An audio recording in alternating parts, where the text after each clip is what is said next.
I think we are live. All right, I'll turn off my little voice commands here. Speech mode on demand. There we go. All right. Hi again. Look, welcome back for day two. If you didn't know, yesterday was my first day back doing lives. It felt really, really good. It felt really good. I was a little nervous. Shout out to everybody who liked that first video, who left a comment. I super appreciate it because, you know, I feel like no matter how confident you are as a person, there's always going to be something that scares you or you're nervous about or that gives you pause, right? Imposter syndrome sinks in. And it's been such a journey lately to kind of figure out what those things are for me because I used to love going live and doing video content. It was very easy to me. And now it's one of the more challenging things. And I'm not going to dive into my full story because I talked a lot about that yesterday. And I wanted to come back today and talk more about the topic I'm more passionate about at the moment, and that is self-publishing books. Give you guys a little backstory just in case you weren't here yesterday. I am a visually impaired business owner, and so we are going to be doing things a little differently on these lives. So definitely, if you want to comment, please do. I and my team are going back and making sure we respond to the comments. You may hear some voice commands because I have them on my computer. I also may look down. I have a cool, this is called, I think it's called a CCTV, but it's a little device where I can kind of read my notes. Because back in the day I used to have notes, y'all. I don't know if y'all knew that, but I had notes because I used to do a session. What was it called? Monday Night Lives. I used to do them every Monday on a different topic, and I did it for like 3 years. And because I was doing a new session every single week, your girl needed notes, but y'all didn't know because I could see them and I was smooth with it. It's gonna be a little different. It may be a little choppy, but we're gonna learn, we're gonna grow. And sometimes too, like I want to show you guys the easy things, but I also want to show you the more difficult things because whether you have a visual impairment or you're doing business with a different type of disability, there may be some things you have to do differently that you may feel some type of way about. I get it, but it's okay. Don't worry about it. Like it's as long as it gets done, it gets done. So yeah, we're gonna put our little reader on and we're gonna make it work. And I might have to pause sometimes, and that's gonna be okay. We're gonna have a good time. We're gonna learn and grow together.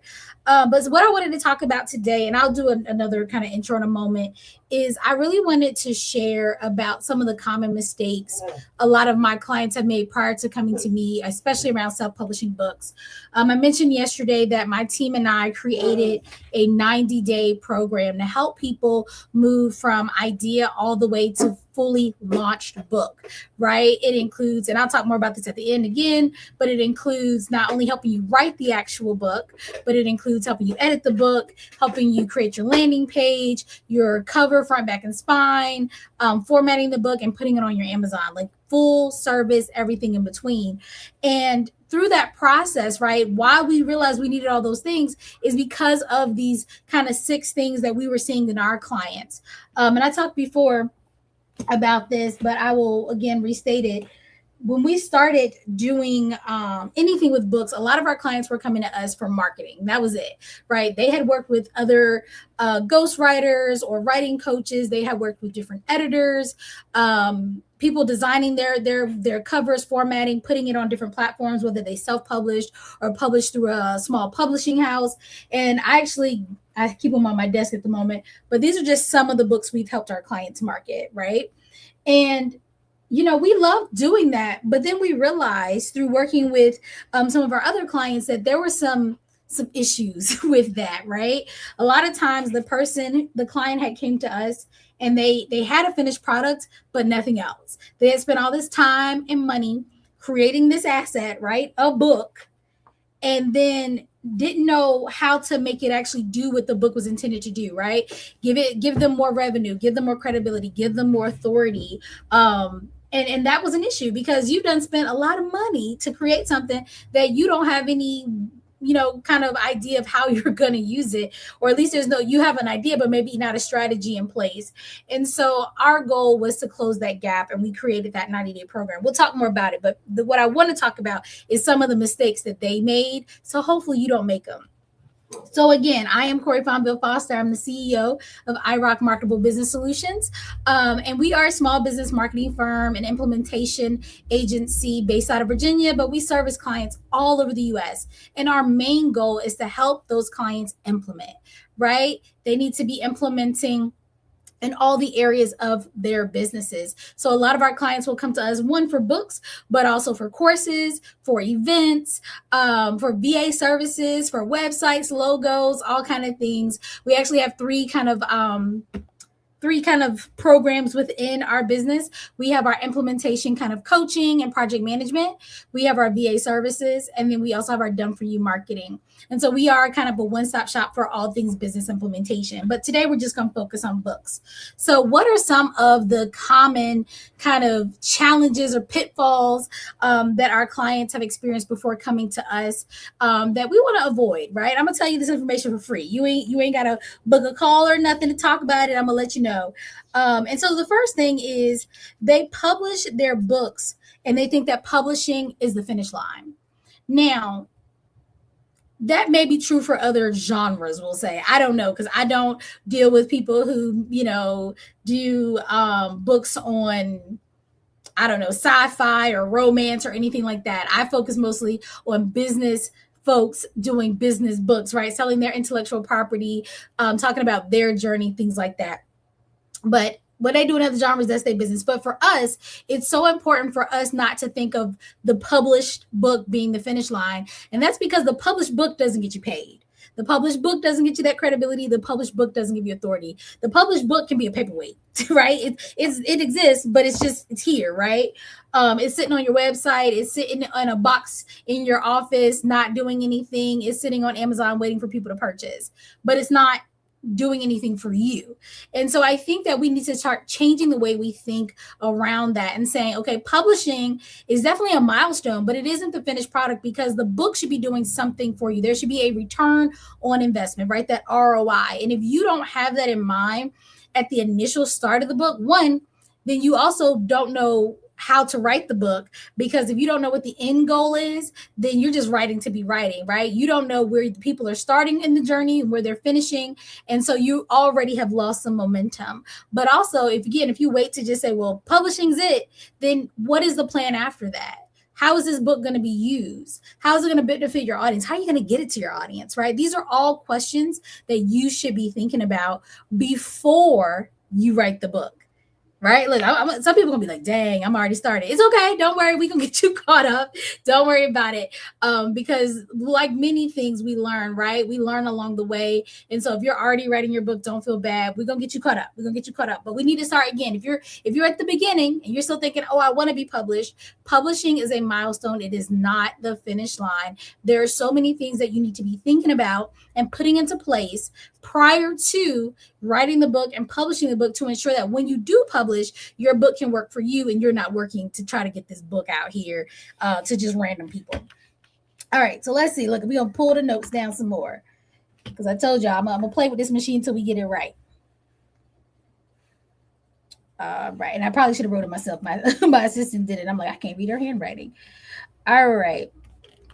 All right, so the next one, something that I notice is, when it comes to a book, if you're doing a book that is not already directly connected to something you're doing, like I mentioned yesterday about Ashley Kirkwood, Speak Your Way to Cash. She was already the Speak Your Way to Cash brand by the time I saw the book, and everything was Speak Your Way to Cash. So it was fine. But for most of you guys, you may not have a kind of catchy framework or something that you're already known for. And so it's important for you to make sure that you are building up an audience for your book. And a lot of the clients we've had in the past come to us and they're like, hey, I got this finished book. It does this thing. It helps people, but they don't have an audience already built in. So it's really important to start building that audience and saying, okay, who would be a great audience for this book? And it may not be your full current target audience. And I'll give you an example in real time. I'm currently working on my second book, and it's all about doing business with disabilities. I've been really trying to embrace my disability in this current journey. And even though I typically talk to business owners in general, right, mostly service-based business owners, but still, people with seen, unseen disabilities, people with no disabilities, that's my main audience. This book is specifically for those with disabilities. Now, I want to target these people and get them engaged with me more because I want them to purchase this book down the line, right? So now I know my book is going to come out the end of September. I'm already starting to put out content. Actually, look, I'm gonna plug myself here. We are starting a blind boss series, right? You'll be able to see it on LinkedIn through LinkedIn articles. You'll be able to see it on our website through our blog. You'll be able to see it on YouTube, content on Facebook, TikTok, Instagram, and YouTube. But it'll be this blind boss series, and it really is a chance for me to be more kind of down to earth and talk more about my disability. And I want people to recognize that blind boss kind of sub brand, so that when the book launches, those people are already excited, like, oh, I've been seeing her talk about this, I want to check out the book. We also have an event tied to the book launch to say, okay, we're going to put all these people that are the target audience in one place, right? We're going to give them all this excitement beforehand, and then we're going to have an event just for them, and we're going to give them the book, right? So all of these things are a thought process, and I'm still in the process of finishing the actual book. So again, build your audience, and this is something that you want to do. Don't just put out a wait list. People think that that's building your audience. Like, hey, y'all, I'm gonna have a book coming out. Join my wait list. Why am I joining this wait list? If I'm not your sister, cousin, brother, so, that kind of person, why am I joining the wait list? Why should I be excited? So think about ways that you can engage your audience around the topics of your book prior to the book even being put out. Also, it allows you to see what people are most excited about and engaged about. So while you're writing, you might be thinking, oh, I'm not sure if I want to have this chapter or that chapter. Start putting out some content about those two topics and see which one people are more interested in, and then make that the chapter you go with, right? So it's good research, but it's also great ways to engage the audience that will hopefully be the consumers of your book. All right, see, we moving and grooving, we making it. All right. Next one. Oh, Lord, she wrote this one small. Let's see here. Okay, yeah. Look, it jogs my memory. I can see like 2 letters. I'm like, yes, I got it. All right. So another big common mistake that I see is, and I get why. Let me just do a disclaimer. I get why people think that they can do it all by themselves. All right. So I talked yesterday about one of our clients. Let me see the book. Yes, Lonnie, based out of Hawaii. Definitely check out her book. But it took her 20 years to write this book. I do believe, and Lonnie, correct me if you see this video, I believe she wrote it all by herself. I think she did work with an editor, but she wrote the book herself, and it took her 20 years. I also know we have other clients who also kind of did their whole book. And I think sometimes they have that sense of pride, like I did it, but it was super hard and it was super time consuming. And they made a lot of mistakes along the way that were costly.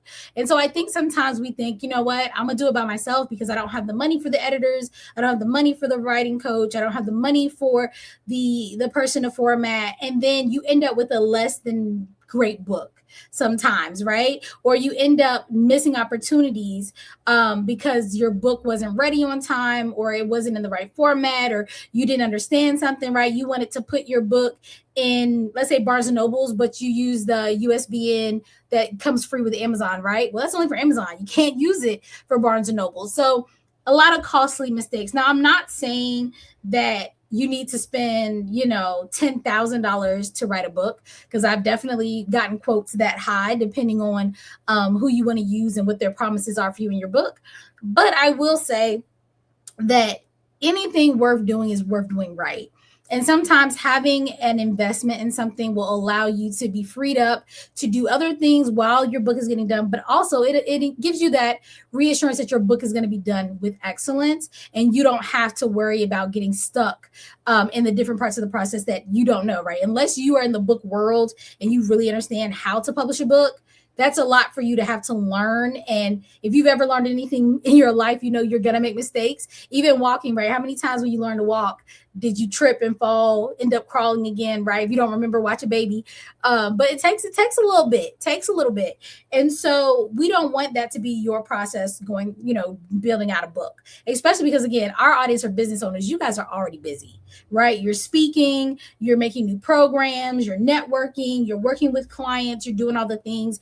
I don't want you to be stressed about a book because you don't have to be. I think you should find the right partners for you that can really put you at ease through the process. Look, aka us. But even if we're not the right fit, somebody to help you through the process to ensure that your book gets done, it gets done with excellence, it's quality, and it gets done on time. You don't have to do it alone, and I don't suggest you do it alone. I know if I would have tried to do my book completely by myself, even my team had to help me. And when I'll talk more about that in our process later, but if I would have just tried to do it all by myself, it would have been a mess, right? Because it's a lot. It is definitely a lot. So keep that in mind. All righty. We moving through. Okay. All right. So another thing is when you are planning any kind of launch, right? Any program or product, you really need to think about how does this thing connect to everything else I'm already doing. I put up a good fight with clients when they get excited about something, but that thing has nothing to do with nothing else they're doing. They'll be like, I want to do a podcast. Okay, cool. But I want to do a podcast about rainwater. Why? You don't talk about rainwater. I like rainwater. But how does that connect to anything else? Because if you decide to pick a topic that has nothing to do with what you're already known for, that means we have to build a completely new audience for you, right? Because the audience you currently have, some of them might also care about rainwater, but most of them won't. And so then we have to say, okay, now we have to start from scratch. All these years of building up your network, your connections about, whatever your expertise is over here is not always going to transfer to this new thing. And I'm not saying that you can't have different passions, different things you want to talk about and do, but I think it's important for you to know about that at the beginning of the project to say, hey, if this is a new something that nobody knows me for, I need to really think about what is the runway, right? How long do I need before I launch to really build up an audience, build up the excitement, kind of reestablish myself as this new thing so that people will be more likely to buy my book. Right. And that's a lot more work than saying, hey, I already do this thing. This book is not going to be addition to it. How does it fit in? Right. Two totally different trajectories. Both can work, but they definitely need different timelines and different things put in place. So it's really important for you to think about that when you're writing your book and say, okay, what is my book on? So for instance, Dr. Joffrey, and I had, I got his book. I remember, I think I do, but I say that and I bet it ain't where I put it. Oh no, I had it earlier. Dr. Joffrey, no. But all right, it's here on my desk somewhere. I just can't find it. So Dr. Joffrey, I had his book earlier because somebody wanted to know about it.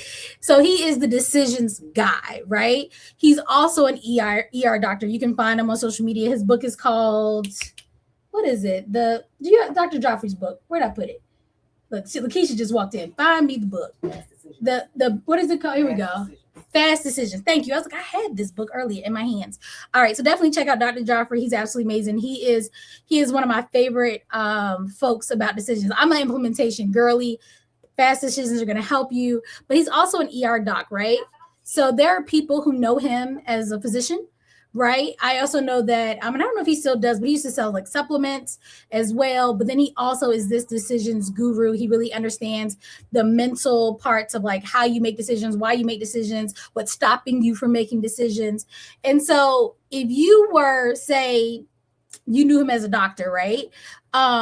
You may not be able to convert easily over to decisions. He does a really great job of it, of weaving the two. But I'm sure when he wrote his book, he thought about, hey, I'm an ER doctor, but I need to talk more about decisions so that people, when I put out this book, are more likely to grab it because they know me as the decisions guy. And now every time I see him, I know him more as a decisions guy than a doctor. It's like a little added, like he the decisions guy, but he also a doctor. So you got to think, how does your audience already connect to you? And if it doesn't connect to the book you're writing, how are you going to bridge that gap or build a completely new audience that's ready to purchase your book?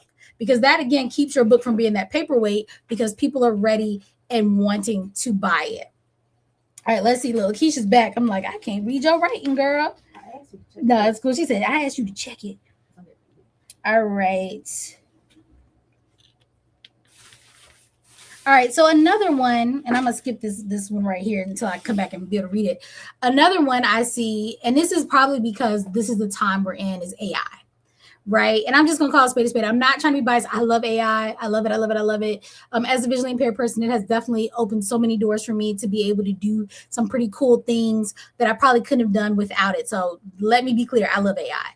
However, because people just be thinking they know stuff. Okay. they will try to write a book using totally AI. And I don't have any here because I'm not buying one, but they do exist. And I talked about it yesterday. Amazon actually tries to slow folks down from being able to like publish a new book almost every day because they're just going and throwing some trash in the AI, getting trash out and putting it on Amazon. Do not do that. AI can be a great tool to use for doing your book, but it is not a one and done. You're not going to be able to put in, well, you could, but it's going to be trash. You could put in, this is the topic I want to talk about, write me a chapter. It'll write you a chapter. One, it's going to be short, it's going to be repetitive, it's going to sound robotic, it's going to be trash. We don't want that for you because you're an expert. You are an expert. I just believe it in my heart. You are an expert. You probably have years of experience in whatever it is that you're an expert in. Why water that down just to save time and say, well, I'm just going to let AI write everything and call it a day? Don't do that. Don't do that. AI can be a great tool, and I'll give you an instance. So I told you I'm writing my second book now. I spent this weekend making my AI interview me. I put together an advisory board of amazing creatives in my AI. I told it the goal. I told it what the book was going to be about. I gave it lots more, but I said, create an interview for me to pull out stories so that we can incorporate it into these different chapters. When I tell you, first of all, it took like 3 days to get through it all. It was long, and I actually stopped it after a while. I was like, all right, you got 10 more questions. I'm tired. I'm gonna go back and do some more later. But yeah, 3 days. It was a lot. But from there, we ended up with a quote bank and a story bank, which was absolutely amazing. That's how you use AI. As a matter of fact, at one point, I called my COO Lakeisha, and I said, this AI got me in here crying because it pulled out a story so deep that I had forgot about it. And I was in here just moved by my own story, sitting in my office on the weekend in pajamas, just in tears. But that is the work you do with AI, having it be somewhat of like your partner ghostwriter to pull stories, to pull quotes, to help you structure, right? And it can help you write, but it can't help you write if you don't give it enough information. And I'll tell you more about how we do that in our process.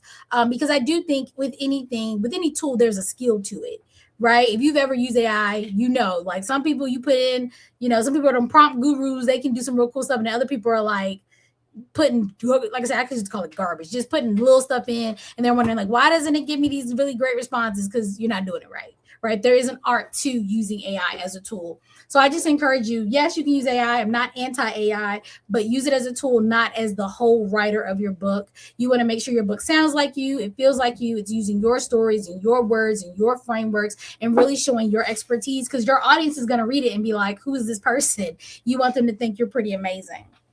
All right, and so I think I got one more. Let's see. Thank you. Oh, Lakeisha came over to read it. Not planning. Oh, yeah, not planning. Thank you. Look, see, sometimes you need a couple words. So the last one is not planning your marketing prior to launch. And I kind of mentioned this a little bit earlier, but how are you going to sell this book, y'all? Right? The wait list ain't enough.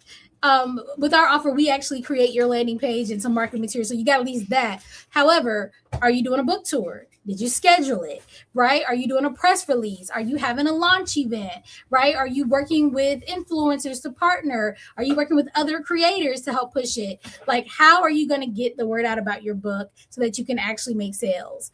There is a big difference between you just putting a link and somebody purchasing on Amazon versus you actually purchasing books and then selling them. You're going to get a higher rate. So bye, Lakeisha. She's just dipping out of me. How are you going to get that book out? And so I really encourage you, if nothing else you get out of this, make sure you plan your marketing while you're writing that book so that when it's ready, right? When it's published, we talk about publishing not being a finish line, you can then continue your marketing effort so that you can actually make sales continuous, right? You might say part of my marketing plan is to, like we're having an event where every person who buys a ticket will get a copy of the book, right? I've been in other events where they give out books during the event, right? It's part of your ticket price, y'all. But it's a way to sell books. Other people, like I said, do book tours. You can do multiple things. You can, one time we had a client, it was near COVID. We did like a virtual book event where we got many authors to come on, and each author had an hour where they could talk about their books, do a giveaway, give away, do a little activity. And it was a great time because people would come in to support their friend, family, whoever, but they would also see the other authors as well. And it was a really good event. So you just have to be creative and say, like, what is the marketing plan? How do I want to launch? How do I want to continue sales? And then work through that prior to the book launching. So when it does launch, you're ready to go. Because you can also do pre-sales, y'all. You do pre-sales. That will really help too, because that'll bring hype around your book. I know for me, before my book even came out, I had a mock-up of the book and I had people take pictures with it so that when the book came out, I had actual content to show, like, hey, people will see my book, people find value in it. So those are just a few things. Now I've been kind of alluding to what our actual program looks like. So I do want to give a few minutes to kind of talk about that. I will have Lakeisha once she gets situated wherever she's going. It's a storm here, y'all. So she was like, I got to go. But I'll have her put in the comments the actual link for this 90-day program, because we are trying to fill this last cohort. We're looking for 10 more ladies who, well, not ladies, I would say ladies because I work with a lot of women, but 10 business owners who want to be published authors or have a new book out by the end of the year. So we're doing 90 days or less to being published. And you can already have started writing. You could just have an idea. You could be almost done writing. The program still works for you. So what it is a hybrid way of self-publishing a book. It's self-publishing. Now I am working with a small publishing house, y'all, so keep your ears pierced. We're trying to do some add-ons where you can get a publishing house to work with you and do it through them and be able to get your book in some different places. We working on it. But for right now, self-publishing, you own all rights to your book. And the way it works is it's a hybrid method. We have humans that work for us who will be guiding you through the writing process, helping you pull out those stories using AI, helping you structure your book, helping you to make sure your chapters look good. We have created 4 different AI editors. If you've ever gone through the editing process, there's typically 4 types of editors you go through. So we have 4 AI editors that will actually give you recommendations on how to make your book better. We also have a publishing AI prompt that I actually give out. We do a weekly webinar each Monday, but also if you ever want it, just put in the chat, hey, I want that AI publishing prompt. The AI publishing prompt will grade each chapter of your book, just like a publisher would, to say, like, is it quality enough for it to go out to the masses? And it'll tell you if it's not, why. And I always encourage my clients to keep working on your chapter until you get an A, right? Some people gonna get a D that first time around. Some people might get an F, but you keep working, you keep putting the prompt back in, and eventually you will get an A, and that lets you know that your book is ready to go. Outside of that, we have an amazing team that works with you to do your cover, front, back, and spine. We have somebody who formats the book for you based on your request. So they know, you'll tell them how, what your sizing is and all that fun stuff. They will do that. And then they actually put it on your Amazon account. Our name is nowhere to be found. It's for you. While that's going on, remember, while it's going on, we also have a team who will be doing some social media graphics for you, some reels, and creating your book landing page so that when your book is actually done, people can buy it. A lot of people just got to show the Amazon link. Like, no. We're going to make this an experience. We'll build a landing page in whatever software you like so that it can be connected to other offers. It can be in your CRM. It can be connected to your email list so that you can actually sell this book. And it's a full program. So I really encourage you, again, if you're saying, I want to be an author, okay, you already decided, I want to be an author, I want to be published before the end of the year, I really encourage you to reach out to us. You can comment on this video. We can, and I think the link to my one-on-one call is in the description. You can have a call with me. We can get you signed up for the cohort. Also, every Monday at 6:30 p.m. Eastern Standard Time, I do a webinar where I talk about some of the options you have. I go into traditional self-publishing, AI self-publishing, and then, of course, our 90-day hybrid method, because I want you to have options. I want you to know the pros and cons of all of them. But if I can be honest, I do think our system is the best. And I always tell people, and I think, look, I might have dropped my book a minute ago. Like, I know something failed, but let me see if I have it in my pile here. I got so many books. Yeah, there we go. This is my book that I did in 90 days, right? Stop Dreaming, Start Selling is actually available on Amazon if you want to check it out, y'all. But we use this 90-day method on me first because I wanted to make sure it worked. We have 4 people going through the process right now. We want 10 more of you to be published by the end of the year using this framework. And the great thing is if you get in now, I am very hands-on, especially because this is a newer offer that we've curated. I'm going to make sure you get done, right? So this is the time to jump in. You will be published by the end of the year. And I'm just so excited for those who have decided to take the leap and to get it done, because I know a lot of people are very apprehensive. They're like, I'm not a writer. I don't have the time, all the things. I'll get to it later. But the amount of visibility, credibility, and additional revenue you can have from a book, it just the return outweighs anything else, right? And I talked a lot about this yesterday. A lot of folks want to do business with you guys, but a lot of your offers are priced to the point where they can't just make a quick choice, right? They got to look at their bank account, they got to move some things around, and there's nothing wrong with that. But a lot of people are going to say no just for that fact. This is a way that it becomes the no-brainer, right? The irresistible offer, like, hey, if you can't do nothing else, grab the book. It's under $30. Get some information, get some movement, get your win, and then you'll be able to come back and do one of our bigger offers. So this isn't the end goal for a client that works for me. This is the start, right? They have maybe some mindset shifts. They need some practical advice. Their pockets are a little thin right now. They get the book, they get the wins, because this is about practical things, right? There's some cool stories in here too, but there's practical information. If they implement, they're going to make some money. And so that's the whole point of it. Once they do that, I always tell people, if they can get a win off of something small, right? A webinar, a PDF, a book, they're gonna come back, because they're gonna be like, if I could get that much of a win off of that, I'm ready to invest so I can tenfold my return on investment. That's what a book does for you. You doing a speaking engagement, credibility before you even walk on. They say you're a published author. That's what your book does for you. Authority. You're selling your book at the back of the stage. Right there, right? You have an offer and you want to do an add-on. You're like, what can I add? Your book. Right? So these are all wins for having your book, but you got to have the book. You got to have the book. So I really encourage you, like I said, to reach out, find out more information, because I get it. You're on the fence maybe, and that's fine. Talk to me. Let's talk about your goals. Let's talk about when you want to publish, where you are in your writing journey, and let's see if it's the best option for you. And if you're thinking, I just need help writing it, we do have a on-demand boot camp. We do offer some live, like, intensive boot camps from time to time. I gotta have enough people that want to do it for me to host it, because it takes 2 days to go through. But there is an on-demand version that you can go through that's specifically to write the book. If you do the 90-day program, it's a part of the program. You don't have to buy it separately. And like I said, we walk through it with you in the 90-day program, so you don't have to do it by yourself. So that's it for today, y'all. Look, day 2, we did it. Look, we used our little device. Look, big device, our CCTV. And I'm sharing this because, again, for my blind boss girlies, like, it can be done. You may have some glitches, but it's okay. It's okay. I will get better at it as I go. So look, by the end of the week, we'll probably be so much better than we were on day 1. And that's the exciting part. And shout outs to Pat. I did see your comment. I commented back. Pat's one of our clients. Look, Pat, you ready to write that book? You ready to write that book for him? Shout out to my TSP fam. I saw the likes on my posts as well. Thank you guys for supporting. And we're going to be back for day 3. If you want specific information about the writing process, book, all the things, let's talk about it. But each day this week, I'll be talking a little bit more about how you can self-publish your book. And we gonna get it done, y'all, together. We got this. But I will let you guys go, and I will see you back tomorrow. And look, we're gonna turn our little voice thingy back on. Look, all my accessibility folks, we're gonna do that so I can get it done since Lakeisha's gone. She probably still watching. All right, let's see. We're gonna find the button and we're gonna leave. Okay, new tab.